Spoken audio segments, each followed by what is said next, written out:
8 on Wednesday afternoon. This is the regular meeting of the Housing, Homelessness, and Poverty Committee of the Los Angeles City Council. I am joined by Council Members Price, Bonin, and Cedillo. We have a rich discussion today that follows up on a process that we've been moving along over the past several months. We spent a good amount of time coming up with a strategic plan for homelessness, which we passed on February 9th. In the following weeks, we made a few adjustments to that, and we disposed of matter related to enforcement of encampments, and now we are squarely in the center of the discussion about resources to implement said strategic plan on homelessness. So that'll be the meat of our discussion today. We will begin the meeting with general public comment. I have a handful of cards. One is from Ms. Patricia McAllister, the other is from Wayne, aka Homeboy, and the other one is from Herman. If you all will approach the podium and begin your 1-minute presentations. You give dogs more time than 1 minute. Now, here's the deal here. We don't need any referendum, nothing on the ballot. If you guys stop stealing the money, you knew about homelessness before I got here 2 months ago. You're paying the city attorneys, 850 of them up there, 122 million. Police department, $1.4 billion. You need to cut the fat and quit. Now you're trying to say you want some taxes. Are you nuts? Get the illegal aliens out of the housing. It doesn't matter what we do. As long as you allow illegal aliens to live in affordable housing, we're going to be in the same situation. 80% of the homeless are black. And you got 3 Negroes on this panel come in here and congratulate white women and Mexican women. 3 Negroes. You got a lot of nerve, you Negroes. We need some gang members to come up here and talk to you Negroes.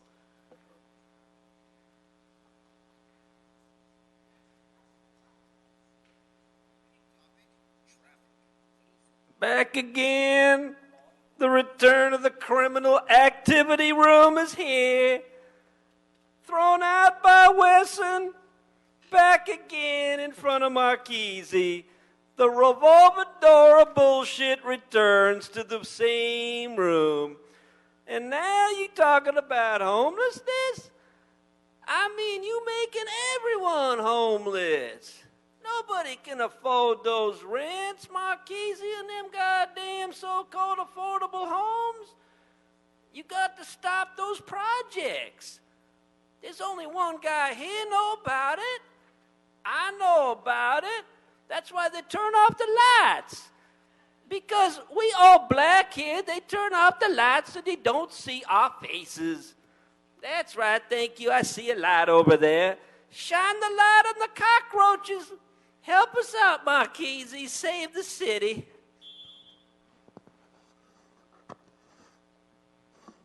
Please start the 1 minute for Mr. Herman. Thank you. Start, fucker. Start. That poverty pimp kicked me out of public comment today. Fuck you, Herb Wesson, you little midget. I see you up there. You worthless piece of crap.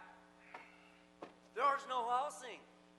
There's no administration oversight in this idea of the war on homelessness.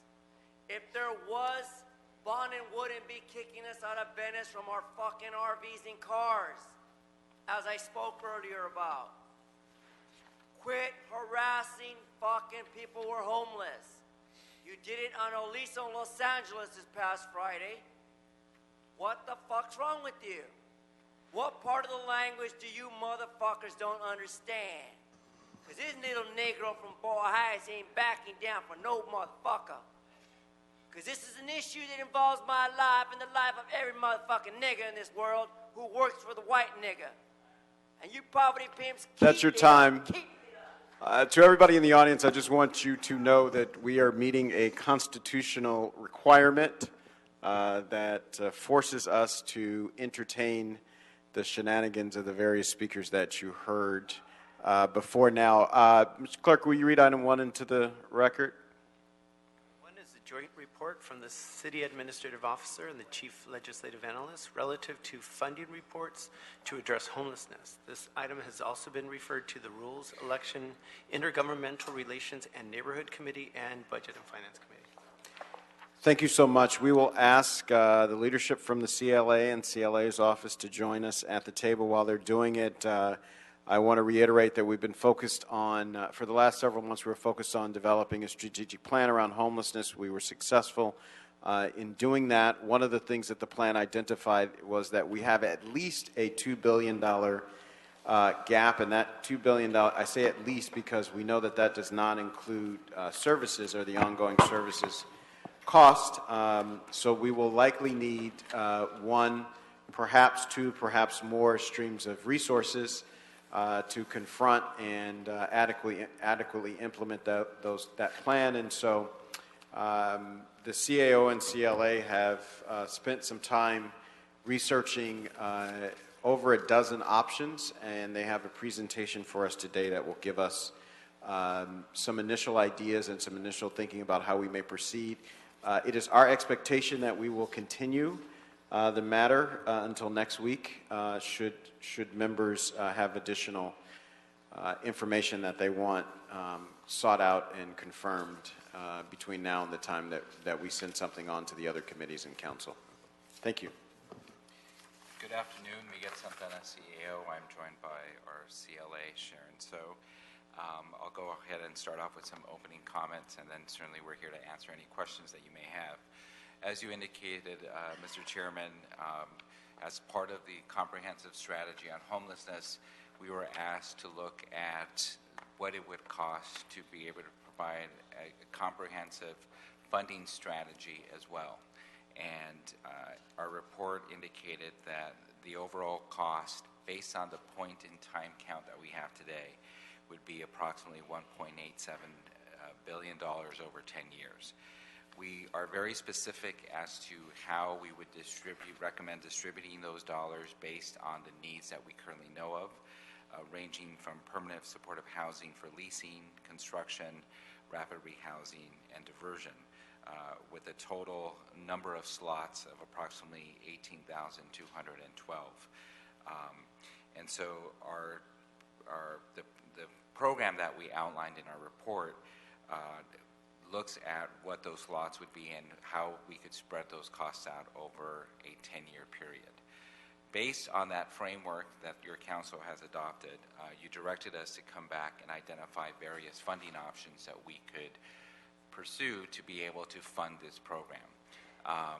As the CAO, I could tell you that the city is not in a position to make this level of commitment for the next 10 years using our existing funding streams. Even as our economy improves, we do not have or do not anticipate to have an additional $1.87 billion over the next 10 years to be able to dedicate for this purpose. So in order to receive revenue to fulfill this objective, we are recommending that new revenue streams be identified. The report that we presented to you is intended to complement the outline that we have provided in the comprehensive strategy. It drills down on the various types of funding that could be pursued. They basically are in two different categories. Those funding options that could be pursued that can be done through your vote and the support of the mayor, and those that would need to go before the voters for final approval. And so there, as you indicated, we looked at over a dozen different options. We won't go through all of them, but the ones that are sort of surfaced to the top that could be pursued for further exploration. In the first category, those that involve your council action would be the pursuit of a fee in lieu inclusionary zoning. We're not certain how much that would potentially generate at this time. It's based on a number of factors. And of course, the linkage fee. Your council did approve $500,000 to commit to a study of a potential linkage fee. That's underway. It'll take at least 6 months to complete that study. opportunity for you to ultimately adopt a linkage fee, if that's ultimately what you decide to do, will probably occur in the next fiscal year. In terms of funding streams that could be pursued to generate the kinds of dollars that would be necessary to fund this program, there are a couple that could be pursued. There's always the opportunity to do a general obligation bond. This would be a bond that would allow to be earmarked specifically for housing. We would have to further research as to whether, to the extent that we would have to specify the projects, or we could use broad categories when we go to the voters. The amount of revenue you could generate would be variable because we would sort of establish the overall program and then identify what that would cost per property owner. And then one that would provide, depending on what kind of structure, well over $100 million is an increase to the documentary transfer tax. I looked at two different options: simply doubling the size of the tax for everyone, or adopting a more progressive structure that reduces and keeps the same any documentary transfer tax for those properties that are below the median price, and only increases for those that are above the median price. And we outlined how we would propose doing that and how much it could generally increase rather. And then, of course, there's still the opportunity to do a sales tax, which would generate additional funds. Of course, we would recommend looking at that in the context of what is being proposed for transportation. Other taxes that wouldn't generate as much revenue as the ones I just listed are the billboard tax, a parcel tax. It could generate revenue up to that amount, but it would have to be above what we've identified here at $10 at assessed per parcel. So we could look at what it would look like to increase it so they could generate well over $100 million. And then the marijuana tax, which would generate approximately $16 million, but we would have, obviously what happens through a state initiative to legalize that the use of marijuana would impact how much revenue could be generated. We also looked at the idea of a document recording fee. There was state legislation that was being pursued through a broad coalition to basically add an additional fee whenever a property is recorded at the registrar, at the county registrar, whether it's through a refinance or a sale or through any other kind of time that you have to record your document. Based on analysis that we received from the city attorney's office, it's very likely that there would need to be enabling state legislation to be able to pursue that particular fee. So we're not recommending that at this time. So with that, I don't know if Sharon, you want to add anything else? Just with regard to some of the bond measures and tax measures that Miguel was mentioning, those would require a 2/3 vote if they are dedicated for homeless services or for housing. So that's one thing to keep in mind. Anything that would be a general tax increase would have to go onto a March ballot, so that's another issue to consider. The report also talks about a few other things, as well as the tax measures and revenue measures that you can consider. Also included in the report is the Prop 63 bipartisan proposal, the No Place Like Home proposal that has been introduced, as well as other measures that are potentially slated for the November ballot, something that you may wish to consider, especially as it relates to R2 and the sales tax increase related to that. And there's also attached to the report a county report from the county CAO to the board relative to funding options that they are considering as well. They issued a preliminary report, and they will be reporting back to the board specifically related to a parcel tax, marijuana tax, sales tax, and their own special Mental Health Services Act fund tax if they have the ability to implement that. So with that, both of us are available to answer questions, and our staff is here as well. Thank you so much. So we will open it up for questions. I'll begin with my Vice Chair, Mr. Huissar. Thank you, Mr. Chair, and thank you for these reports. As I view this and I see the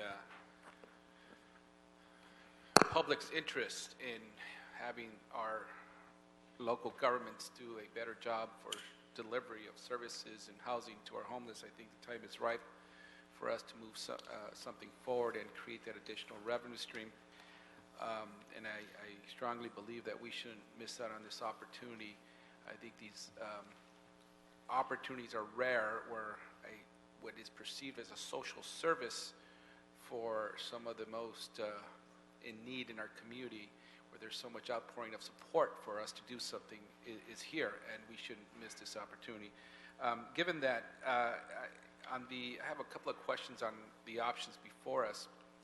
For a sales tax, you listed in your report, I think, about $122 million a year. Is that correct? Yes. Correct. And that is how much of a sales tax increase? That'd be a quarter cent. A quarter cent. Okay.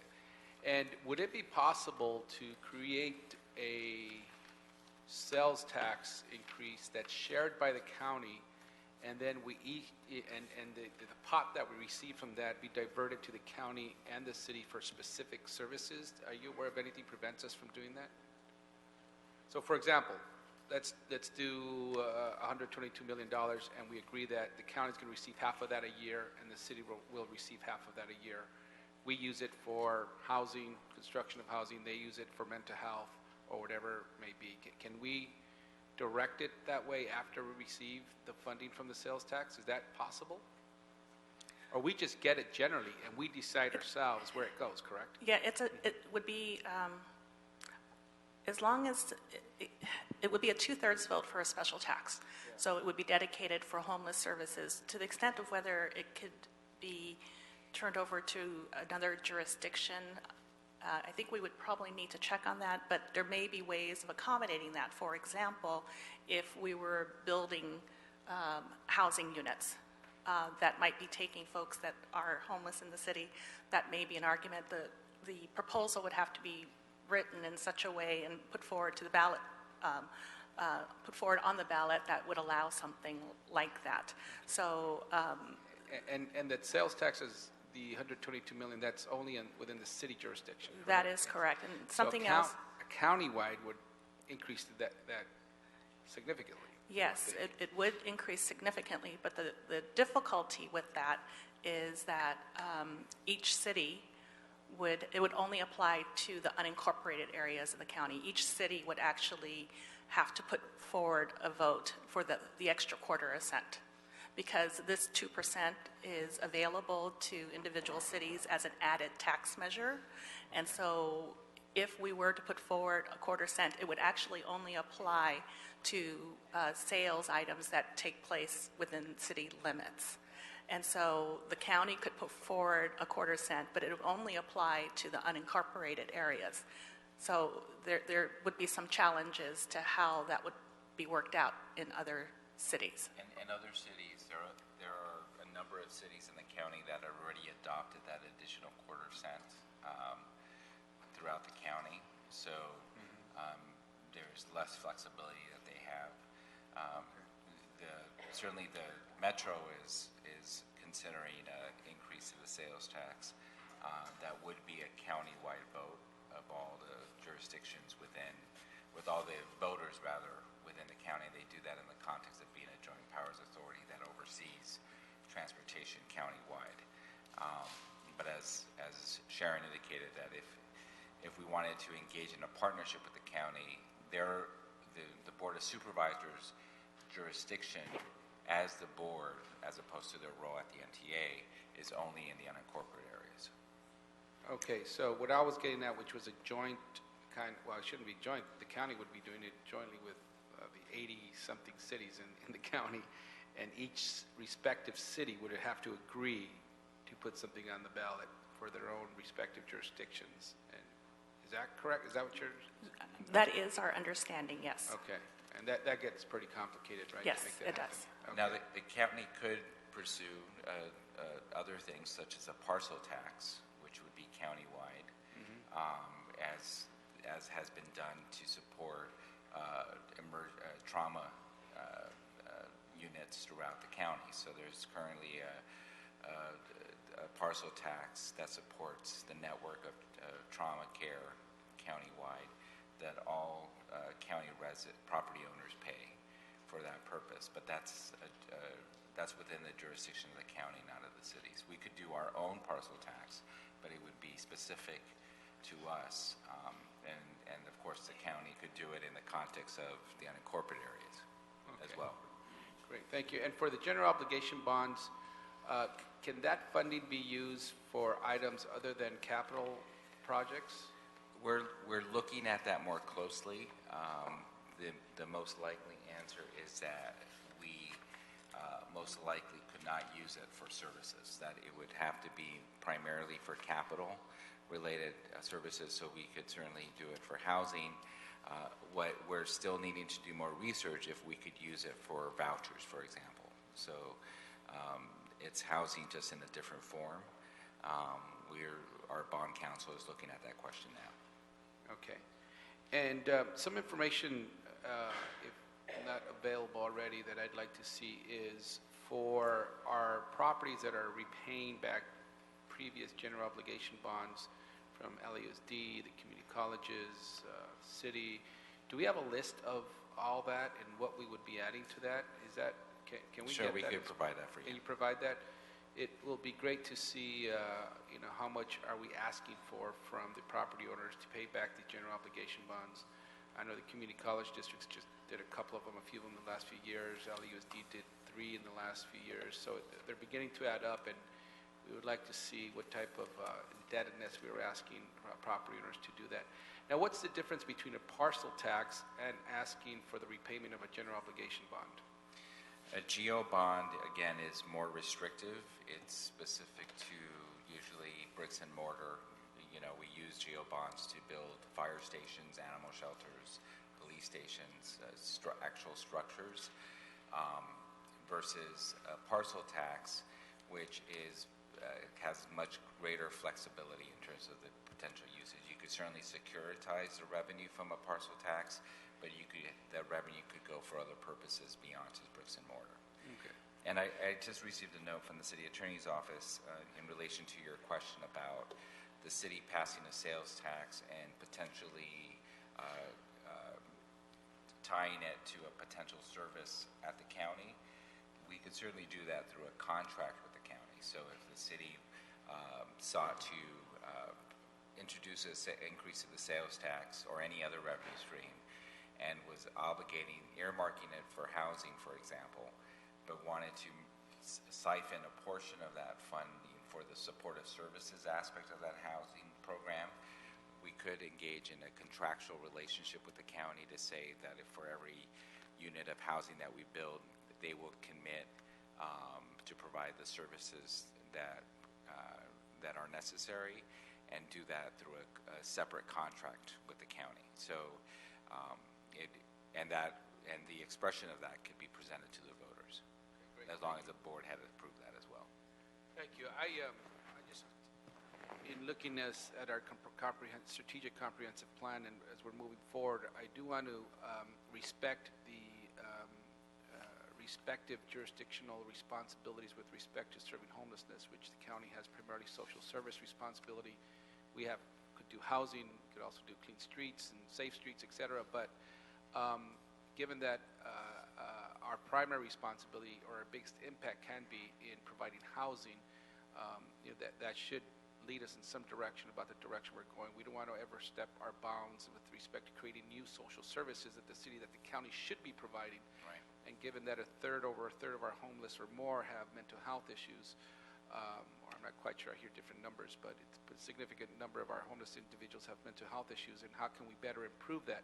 If we do that on our end for the long term in 10 years, and we do provide that additional housing, how are we ensuring on the other end that those other social service provisions are being provided, and that's where the county comes in, that where whatever we do here, we should work with them to see what directions we're going, and just like we did on the comprehensive plans, that we do the same thing in moving forward with our ideas for long-term planning.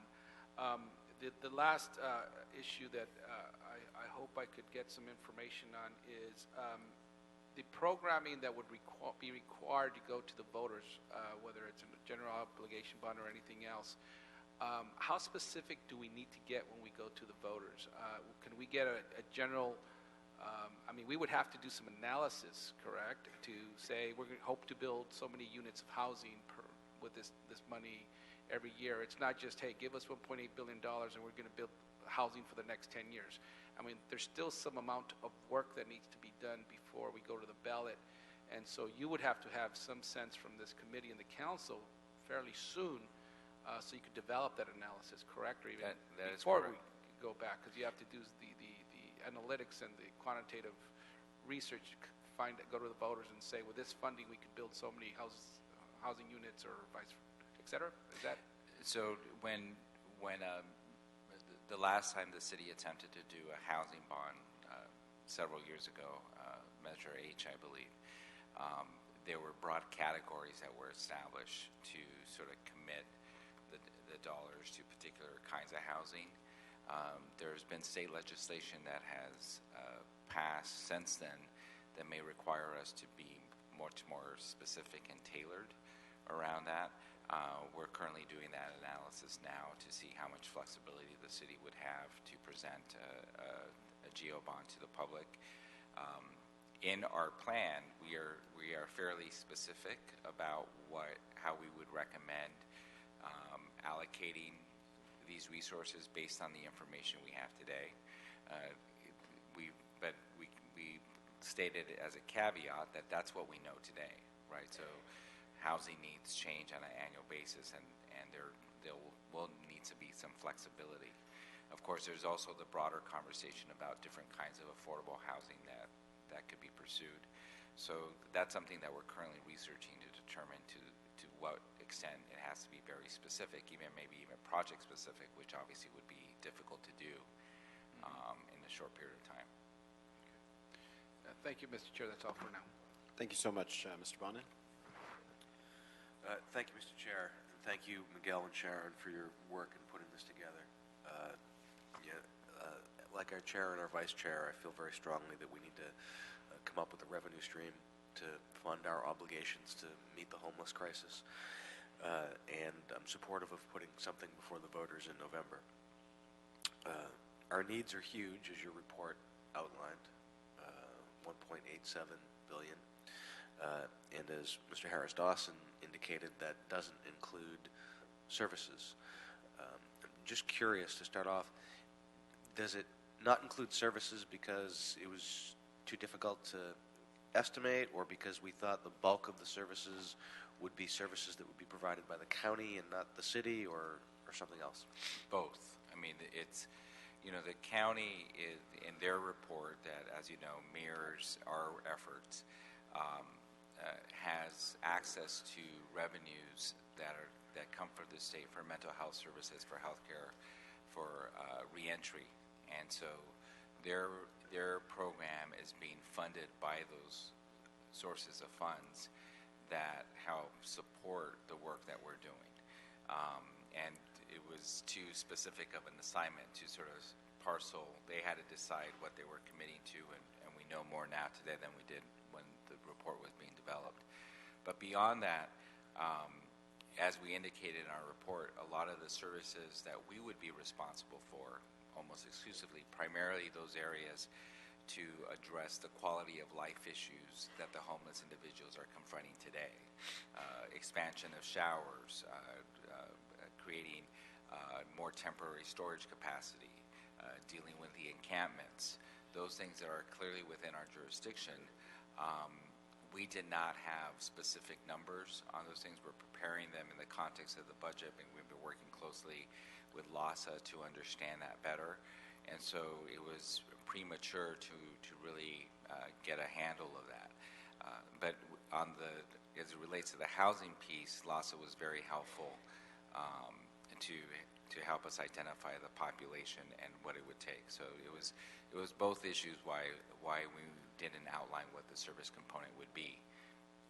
That's understandable. I'm just, as we go forward, I'm concerned that we're not going to be able to find a revenue source for that kind of stuff. And I know the county's not going to provide that. I'm very skeptical that they will. And for a very long time, I think our response to homelessness has been, yeah, we're going to build housing. And then we've allowed the shanties and the encampments on our streets, and they've gotten worse and worse. And I just don't want us to repeat that mistake going forward. So of the 9 funding sources that you recommend for consideration, I just want to ask some very quick questions. Of the 9 of them, which do not require voter approval? That would be the linkage fee and the fee in lieu. Of the inclusionary zone? Yes. And everything else would require voter approval? Yes.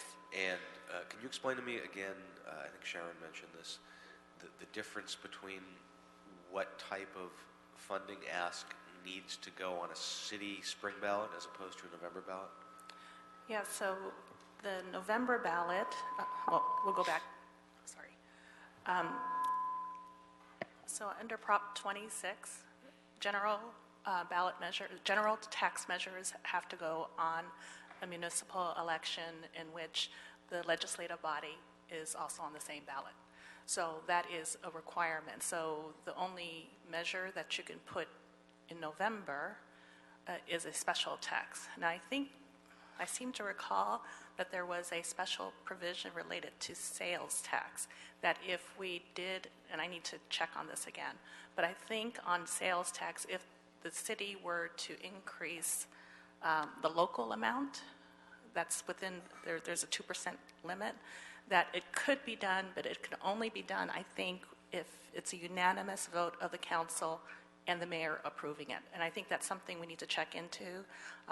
That was something that kind of triggered in the last hour or so, but I haven't had a chance to check. But that may be one thing that the council could do with regard to a general tax, but it would be under those situations only if it was a unanimous vote of the council and the mayor approving, and we can verify that. But I seem to remember that was in the legislation that authorized that additional 2% local sales tax. Just to make sure I'm clear, so aside from that possible exception, if it's a 2/3 hurdle, that's okay for November, but a 50% hurdle needs to be on a Municipal election. ballot in the spring. Yes. Okay. And it's important to point out that regardless of what ballot it's in, if we're asking the voters to earmark that revenue stream for any specific purpose, it automatically is 2/3. So if it's a sales tax increase for homelessness in March, then it has to be a 2/3 vote. If it's a increase in the sales tax with the mayor and the council committing to earmark it for it, but it has to be appropriate on an annual basis. So it's basically an increase to the general fund, then it's a 50% vote. Right. I mean, you could do a simultaneous sort of advisory vote. A number of cities do that. They place on the ballot a corresponding question as to if this revenue were to pass, how would you like it to see it spent? And so it's not attached directly, so it doesn't obligate. It's not a binding, but it's certainly advisory, and it informs the legislative body of the people's intent for that new revenue stream. Yeah, that's asking the voters to take a big leap of faith and trust. This isn't perhaps the year where the electorate is demonstrating their most fond of government, at least as we see in the other states. The question of capital versus non-capital, and this may differ from the various funding sources, but I'd like to know which of them can be used for non-capital. Of the 9 you listed, which could be used for other than capital? So pretty much any one of the ones that are considered the excise taxes, so that would be, the marijuana tax could be one, the sales and use tax, the billboard tax, documentary transfer tax could be used for that as well. The recording fee, to the extent that legally we can do it, that might be a possibility. And the last one could be if the parcel tax is written in such a way to allow it, then it would be allowable as well for services. Right. And of course, those that you have authority over, so the linkage fee and the in lieu fee could potentially be used for not just brick and mortars, but services that are supporting, addressing the issues such as vouchers. And does capital apply to only the purchase and the construction of something, or can it also apply to the long-term lease of something? That's a question that we're actually looking into, because it's a nuanced question to determine whether you could use a Geo Bond to engage in a long-term lease or support vouchers that are necessary in order for to support the ongoing funding. So we're researching that right now. Yeah, that's something I'd be interested in, whether or not you could use that for master leasing programs, like Right. the ones we've talked about in this committee, or for rapid rehousing vouchers. I think that's going to be sort of crucial. But I was also asking because could it be used to lease a storage facility or a place for public showers and stuff like that, even if we didn't have to purchase the land Or to build it. Yeah, exactly. So I know we're not going to finish this conversation today, but just a couple thoughts. I'm very concerned about using the sales tax. I wouldn't ordinarily be, but I think if we do a sales tax measure at the same time that the county and Metro is doing one, I think both of them will fail. I just think it's too much to ask the voters for the same revenue stream, so I'm concerned about that. There's not a lot of these options here that have a big bang for your buck here, or a big price tag on it. Some of these would be helpful. The billboard tax is $24 million. That's nice. Although, we may need to be exploring a way to fund updating our community plans as well, and that might be a revenue source for that. But the ones that sort of have a big sticker are the general obligation bond and the sales tax and the documentary transfer fee. So in my mind, I'm dismissing the sales tax, and I'm looking at the general obligation bond and the documentary transfer fee as the two most possible. Which has the tighter restrictions on it? Between documentary and transfer, and what was the first one? I'm sorry. And general obligation bond. The Geo Bond does.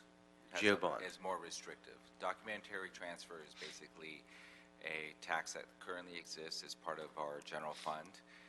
It's only restricted to the extent that we stated in the ballot measure itself. So it could be as broad as to simply double the size of the documentary transfer tax today, and thus increasing revenue that's part of the general fund. It could be earmarked specifically for homelessness, which then would require a 2/3 vote.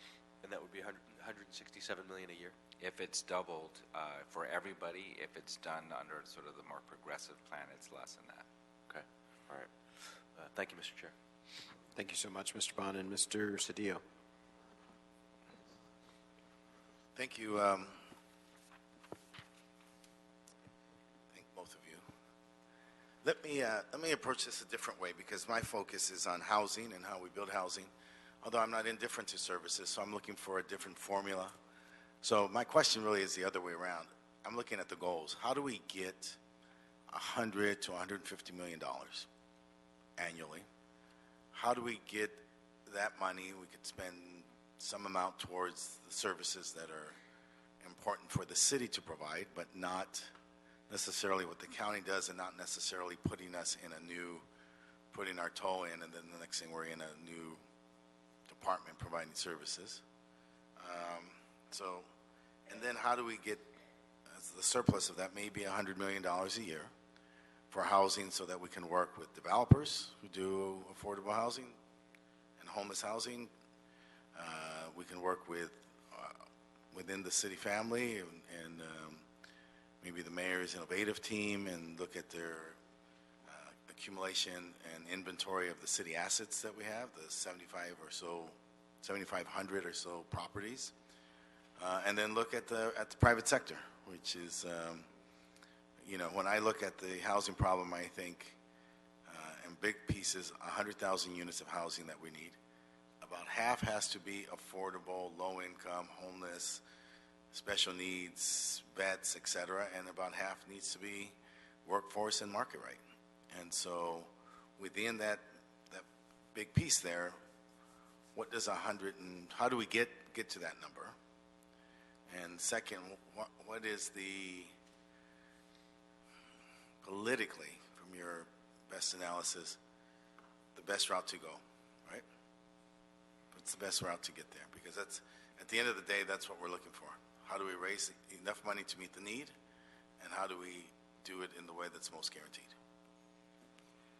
So to answer your question, sort of starting with the least restrictive, that could be used for housing plus other things, would be, and to get to the numbers that you articulated, it would be the documentary transfer tax, the sales tax, and the parcel tax at a higher rate than the one that we mentioned here, which is $10. We would have to calculate what that would look like, because those revenue streams could achieve the numbers that well over 100 million, and could be broad enough to be committed to housing. Certainly, we could securitize a portion of that, or put it in the housing trust fund, and commit to that, while at the same time provide revenue for other elements that I know your council has talked about. The most restrictive to still be able to reach well over 100 million would be a Geo Bond for housing, right? So that would be committed for housing specifically. We're still analyzing to the extent that we have to be specific about the categories, the number of units, and even as far as to the specific projects. So we're still doing some of that research today, and whether you could use it beyond bricks and mortar to do master leasing or even vouchers. And then as it relates to revenue streams that you have the ability to adopt without going to the voters would be, you could establish a linkage fee structure that is high enough to generate $100 million. The one caveat with that is the linkage fee is directly tied to the amount of development that's occurring. So it'll be incredibly variable, right? So it's during economic booms, if you could structure it to be that high, but it's not a guaranteed steady revenue source to that level. Did I miss anything, Sharon? No, the only other one is ones that, that are not recommended that we discuss briefly. I mean, a lot of the money that is built into the city budget is at the discretion of the annual budget process. So to the extent that any of those funds, and I'm going to give Miguel a heart attack over here, but to the extent that there is a desire to reallocate any of those funds, then that would actually be the quickest way, but it would more than likely be at the detriment to something else. We need new money, or just my perspective, we need new money. This is it's no net problem gain. beyond the scope of what we think of in terms of what the city does. And then on the politics? Well, I think it's, I know it's hard how to tell. That's usually something on your side of the table. But I think an assessment obviously needs to be made as to what's viable, and certainly I know there's been some surveys done by the nonprofit community, housing advocates that I've heard of, who have looked at and asked residents, Angelinos, where homelessness ranks.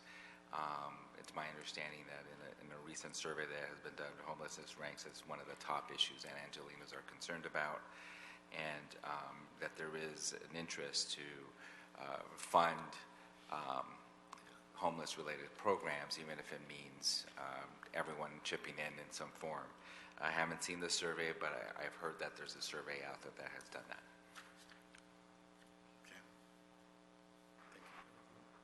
Thank you so much, Mr. Steele. Our senior statesman, Mr. Price. First of all, thanks for your efforts, combined efforts in helping us come up with a strategy, and now helping us figure out how we're going to pay for it. And I think you laid out some interesting opportunities. I was curious further about this housing linkage fee, and I know that you said probably the most difficult part of it is unpredictable. It's kind of feast and famine. But the note here is that the city studied the linkage fee in 2011, but decided not to move forward. Can you tell us why? What happened? And then it goes on to say that there's bids out to do the nexus study with the consultant about this linkage fee. So, are we taking another look, taking another bite, or is there some new wrinkle that we don't know? So, you know, in 2011 was really the height of the recession, and I think there was a general concern that a new fee would hurt development during a time where there wasn't as much development as people would like to see. And so ultimately it was decided not to pursue it. Your council has approved an appropriation of $500,000 for a new study. So that study, the process to hire the consultants to do an independent study by the planning department is underway. I'm told that it will take about 6 months to complete. So is that timing good for us to? Well, I guess there's no timing associated with the linkage fee. No, that's entirely. And when it's completed and ready for you to make that decision, to the extent that it's anticipated that the linkage fee would be included in the fiscal year 16-17 budget, then obviously that is the only timeline that you should be mindful of. But it's ultimately at your discretion to determine when to consider it once the study is completed, what the appropriate amount should be, and then when to account for it and which budget cycle. So in 2011, we never got to that stage. I mean, the consultant was never retained. It was never. No, the mayor's office at that time initiated the study. The council actually never saw the study. It actually never was transmitted to the council. And just as an informational item, the RFP that was just done for the updated study, that process, the bids have closed, and it is my understanding that the housing department did get one bid, and it is now under evaluation to determine whether it was responsive. So we will be letting you know as soon as they've made a determination as far as whether that bid was responsive. Any other? They only received one bid. I know, but couldn't the study be used in any other of the alternative funding opportunities, or is it just limited to the housing linkage? This one was limited to the housing linkage fee. And it's because it's somewhat of a prerequisite. If your council is going to consider adopting a linkage fee, then there has to be, or is strongly suggested that there be a study that determines the link between the development that's occurring now and the reduction of affordable housing opportunities. So that's basically what the study is doing, is showing the link between those, the cause and effect that's occurring, and creating a process to help mitigate that, the further reduction of affordable housing in the city. Well, I think these options provide some interesting opportunities. I think that the most important is that we need to continue talking closely with the county, because it sounds like, you know, if we're not really on the same page, there could be conflicting and non-allied kinds of proposals popping up that voters are going to be confused about. And as Mr. Bond suggested, we just vote no on everything. So I'm excited about opportunities to collaborate, and let's figure out how we, generate some stable, ongoing revenue for these services. We have an obligation to do that. So thank you for your efforts. Mr. Chairman, thank you. Thank you so much, Mr. Price. A few detail questions. I'll lead with a question about some assumptions that were made that you have to make whenever you do the kind of analysis that you all have done here, which I think is very clear, very thorough, and gives us a good guidepost. On the inclusionary zoning in lieu fee, this assumes that, well, first of all, can you walk us through how that would work? Do we pass an inclusionary zone policy that has a fee, in lieu fee attached to it? What I'm trying to get to is, what are the built-in assumptions about whether or not developers will in fact decide to pay the fee instead of build the units? Sorry, can you ask that question again?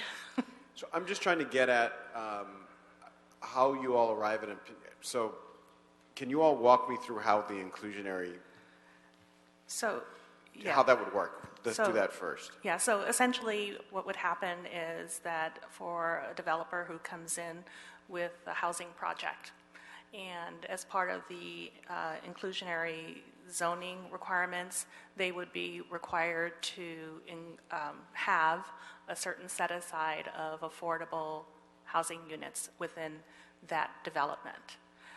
So in some situations, developers may or may not be able to do it. It may require too many units to be set aside, or the cost may be too expensive for them to set aside, or it may make the project infeasible. So it could be that in lieu of them including affordable housing units within their development, that they would be able to pay a fee to the city to basically pay for not having those units. And then in turn, the city would be able to take those fees and develop affordable housing elsewhere.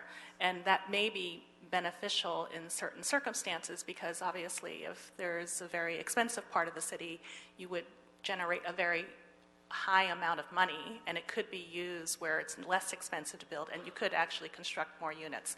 So that's essentially, in a nutshell, how it would work.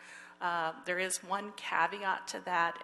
There was a recent court case which prevents the city right now from including that fee on rental development.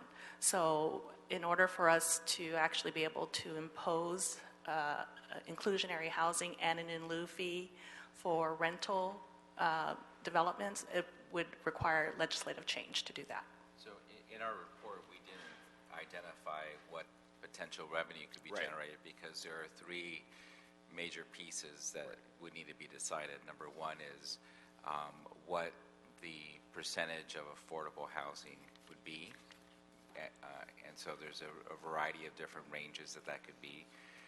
What does affordable mean? Because affordable has a full spectrum of permanent supportive housing to workforce housing. And then ultimately, what would the fee in lieu be? So in order to, and then after that, then like some of the other revenue streams that have been presented, it's obviously tied to the amount of development. So if, you know, it's trying to balance a fee that allows for a sizable revenue stream to help build affordable housing, while at the same time not deterring the development of housing, and finding the right balance for that. And then it's obviously very sensitive to the economy. So during years that there's a lot of development, it would generate more revenue than years that there's not.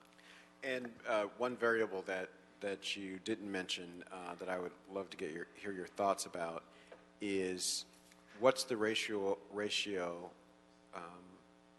or what's the guesstimate of developments that decide to produce the units versus pay the fee? And I know that depends a lot on how much the fee is and what the requirement is. But I'm just trying to get a sense of how people think about that on the front end of it. Or do we just sort of wait and say, you know, everybody decided to build units, or no one decided to build units? Well, I think we could certainly do some research in other jurisdictions. San Francisco has an in lieu fee, and see to what extent developers agree to include the inclusionary housing component or pay the fee instead, to determine sort of what other jurisdictions' experience has been on that issue, and then report back to you on that. Sure, thank you. That would be extremely helpful. And then just further clarification, you all might have already covered this, but I want to make sure I understand it clearly. As it relates to the excise taxes, the marijuana, billboard, sales and use tax, in the November sort of statewide election, what are the threshold requirements? Are there any of those taxes that we could get at the 50% threshold? And if so, what are the circumstances? And then what pushes us to the 2/3 requirement? I know any one of those taxes, if it's placed on the November ballot, would require a 2/3 vote. Okay.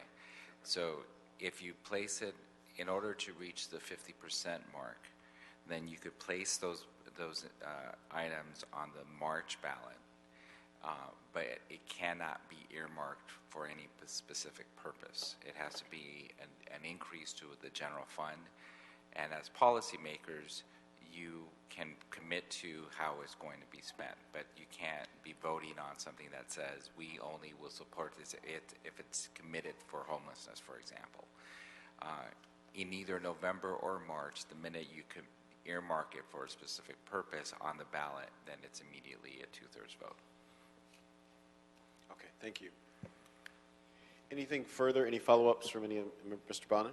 I had a quick follow-up on the inclusionary zoning, something I'm very supportive of, as I am the linkage fee.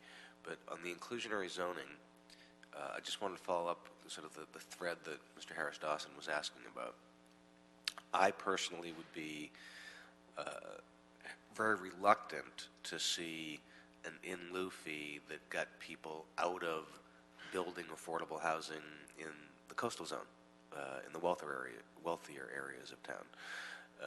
So if we were going to do an in-lieu fee and it wasn't on site, I certainly wouldn't want to see all of the fees generated from my district putting housing in other parts of the city, because I think we need to have affordable housing everywhere. I think the city needs that. So when these calculations were made, were you assuming that the in-lieu money could be spent anywhere around the city, or that they would have to be spent within a certain distance of the project, sort of like with Quimby fees? That wasn't in the calculation at all. Okay. In 'Cause I think fact, we that don't- would, yeah. I think that would change the calculation significantly if the idea was that you couldn't be spending the money somewhere far away.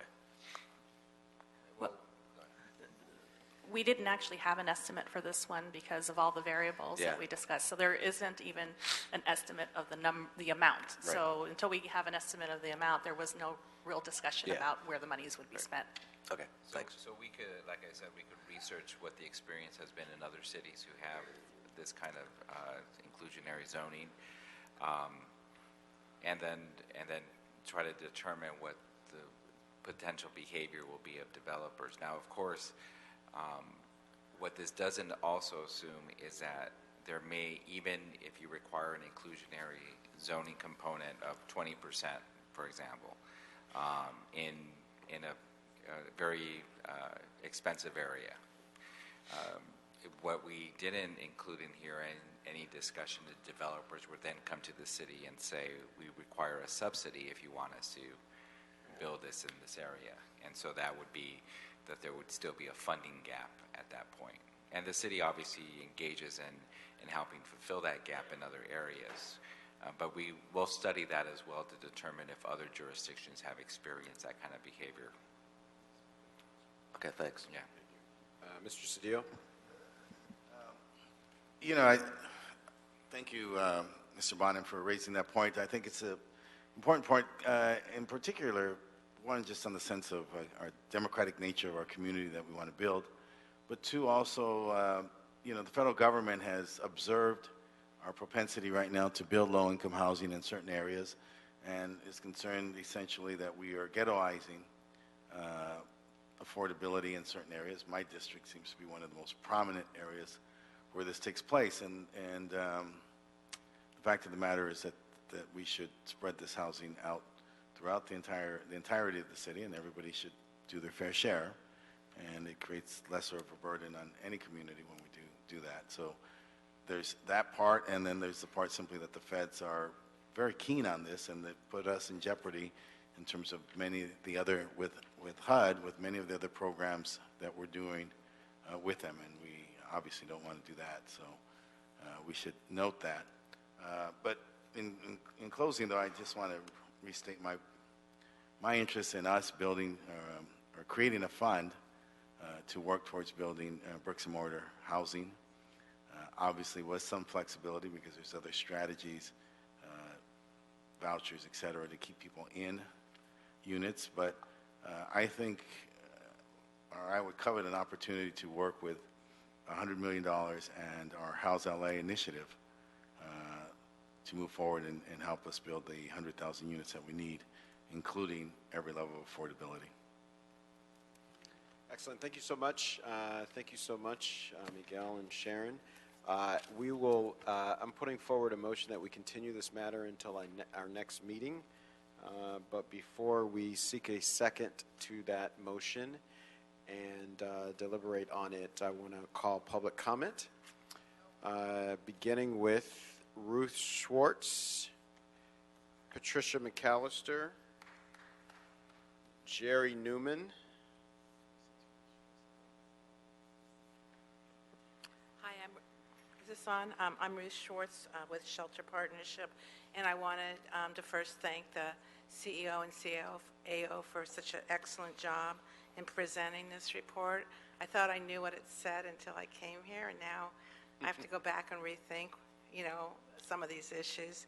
And I want to thank you for your leadership. I think this idea of using the Affordable Housing Fund is the right idea. We have a mechanism and the permanent supportive housing. And what we need mostly is the housing for chronically homeless people. And if there was any way to focus on that population, that would be our wish. Although I understand that, it's a broader population, but I think we could make inroads if we did do more focusing. I was going to say that I thought November was the right time to put it on, but now I hear there's all kinds of, issues about 50%, 2/3, so that's not so clear. But that we need to take the momentum. The momentum is today. It's now. People are talking. I can tell you, I've been in the desert for 31 years and working on this issue, and the time is now. I've never seen such public interest in this issue in 31 years. I know that you're working with the county, and I just encourage that. What we do together, if it's possible, is going to be better than what we do alone. And I assume that whatever you do, you're going to be doing a lot of polling on, or whatever you decide is the best course through your deliberations. Thank you very much. Thank you.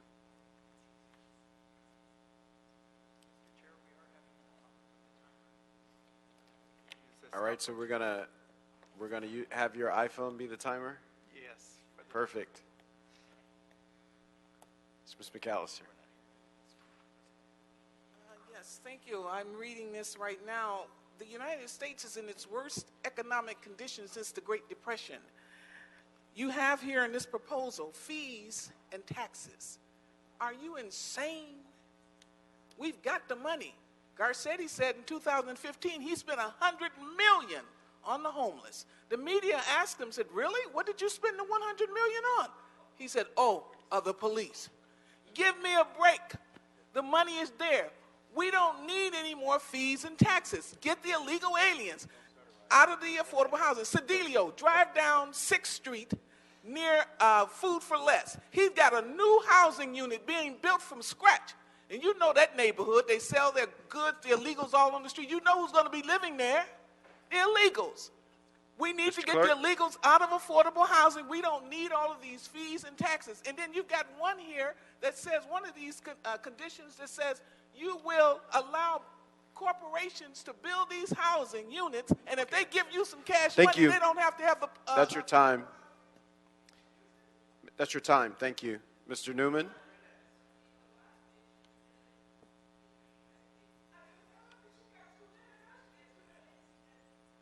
That's your time. That's your time. Mr. Newman?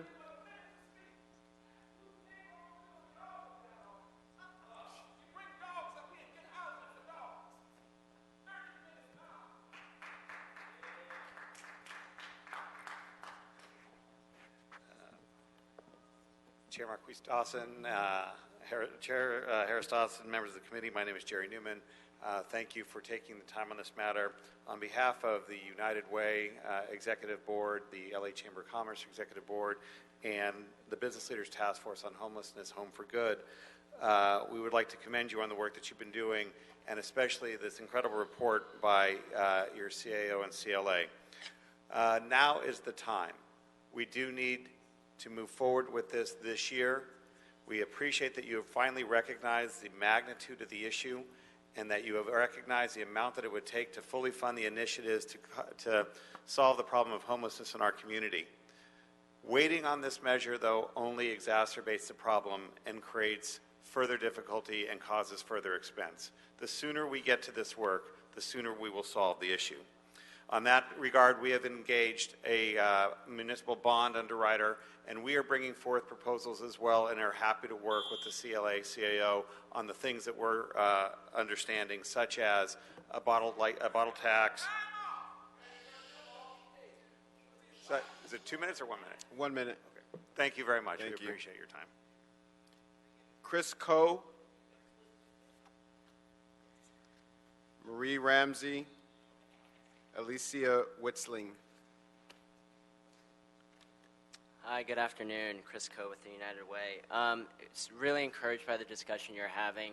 Just want to reiterate the points you've made yourselves of go now, go big, and go together. So on Go Now, the poll that the CAO talked about, we'll print it out and distribute it to you all to see, but it is the top issue that voters want to see the city take action on.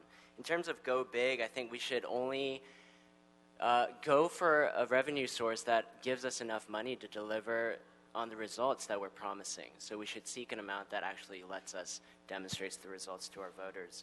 And in terms of going together, I would ask that the City Council formally authorize the CAO to continue working with the CEO of the county to talk about some of these nuances of services and housing. There are certain housing units the county will need to construct.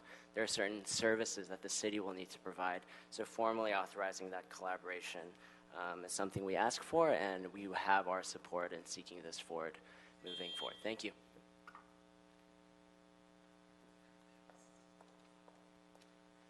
Good afternoon. My name is Marie Rumsey, and I'm here on behalf of the Central City Association. CCA is in full agreement that we need to create a new revenue stream to combat homelessness, and we appreciate the report from the CLA and the CAO.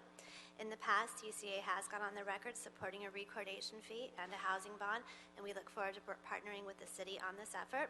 We do ask the city and the county to work together to maximize effectiveness. Thank you very much. Thank you.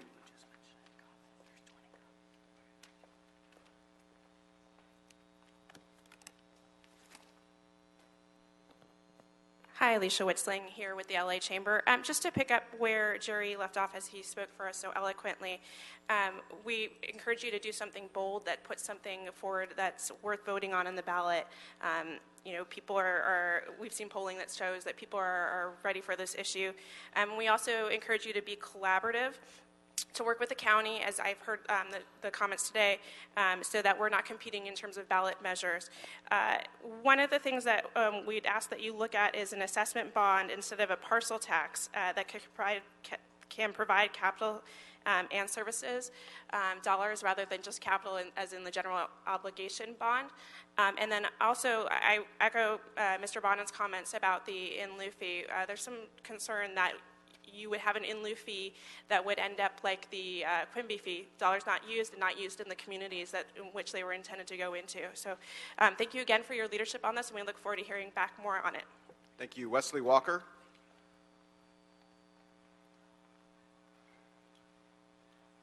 After Mr. Walker will be Wayne After Wayne will be Herman.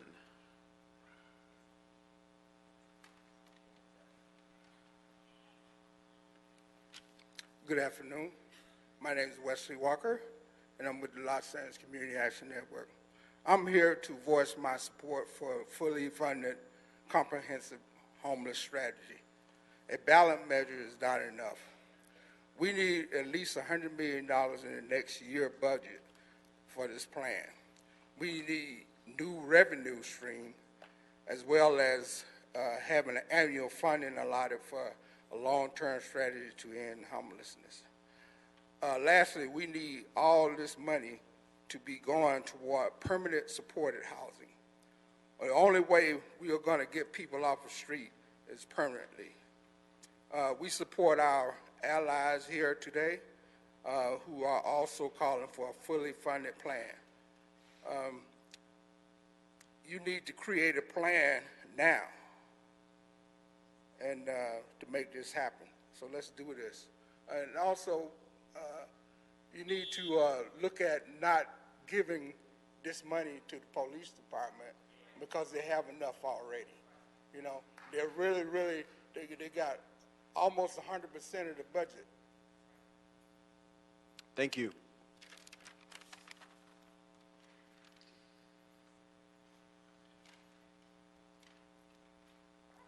Well said. Please start the clock. No money to the fucking police. No more money to the police. Listen to Little Boozy. You got to stay on the subject, and we are not allowing electronics. Listen to Little Boozy. No money to the fucking police. No money to the police. Mr. Spindler, turn it off or you're No done. money to the police department. No money. No motherfucking taxes on houses. No more homelessness. You got the money. The pimp has the money behind you with the puppet. Herb Wesson's got the money. The pimp puppet's got the fucking $1 billion. Listen to Little Boozy. No more money to the cops. I know I was illegally arrested.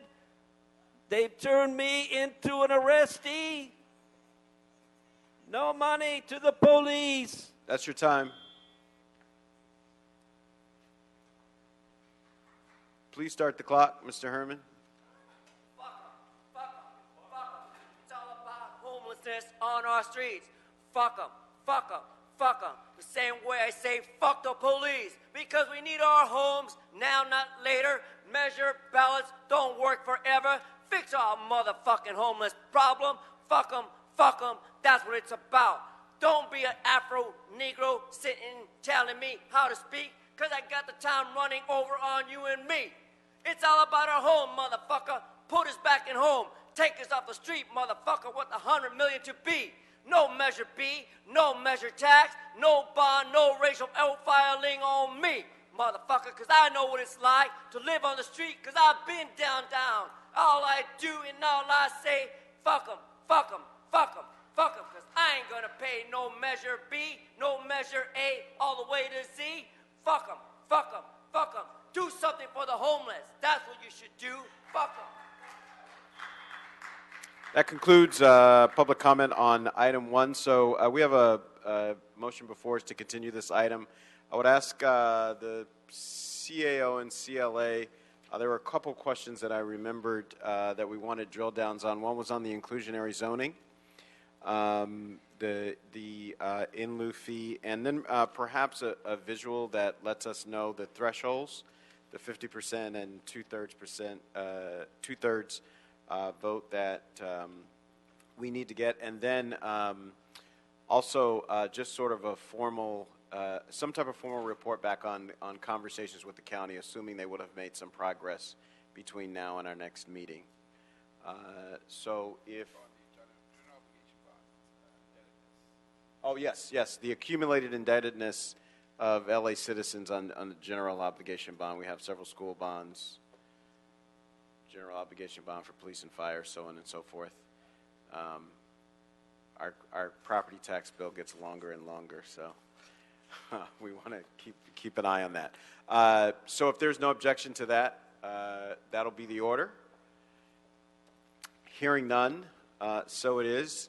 What's next, Mr. Clerk? That clears the desk, Mr. Chair. Excellent. The desk being cleared, this adjourns this meeting of the Homelessness and Poverty Committee. Thank you.